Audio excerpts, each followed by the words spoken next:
Dwaraka Tirumala vlog part 2 part 1 చూడని వాళ్ళు చూసొచ్చేయండి ఒకసారి. దర్శనం చేసుకున్న తర్వాత మేమైతే శ్రీ వకులమాత అన్నప్రసాద భవనానికి వెళ్తున్నామని లాస్ట్ వీడియోలో చెప్పాను కదా. ఇక్కడైతే ఫుడ్ చాలా నీట్ గా క్లీన్ గా ఫాస్ట్ గా సర్వీస్ చేశారు. టేస్ట్ కూడా భలే ఉంది. ఇంటి దగ్గర ఎంత బాగా కుక్ చేసినా కూడా దేవస్థానంలో వచ్చిన టేస్ట్ ఇంకెక్కడ రాదు. అన్నప్రసాదం స్వీకరించిన తర్వాత మళ్ళీ టెంపుల్ దగ్గరికి అయితే వచ్చేసాము. ఏ టెంపుల్ లో అయినా సరే గోశాలలో ఉంటుంది కదా, మేము కూడా సరదాగా వెళ్ళి మా మహా అయితే పరిగెడుతూ నడుస్తూ ఫుల్ గా ఆడుకుందన్నమాట. మమ్మల్ని కూడా పరిగెట్టించేసింది వెనకాలే. దాని వెనకాల పరిగెట్టి అలసిపోయాను. అందుకే ఒక బాదం గది తీసుకుని అయితే వేసేసా. కొద్దిసేపు దేవస్థానం ప్రాంగణంలో కూర్చొని అయితే రెస్ట్ తీసుకున్నాము.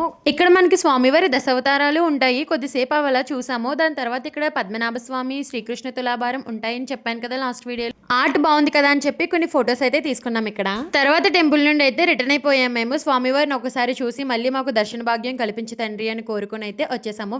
వెళ్ళేటప్పుడు ట్రైన్ మీద వెళ్ళాము, వచ్చేటప్పుడు బస్ మీద వచ్చేసాము. ఎందుకు ఇక్కడ కనిపిస్తున్న షాపింగ్ మాల్ ఎక్కడ ఉందంటారు? కామెంట్ చేయండి మీకు తెలిస్తే.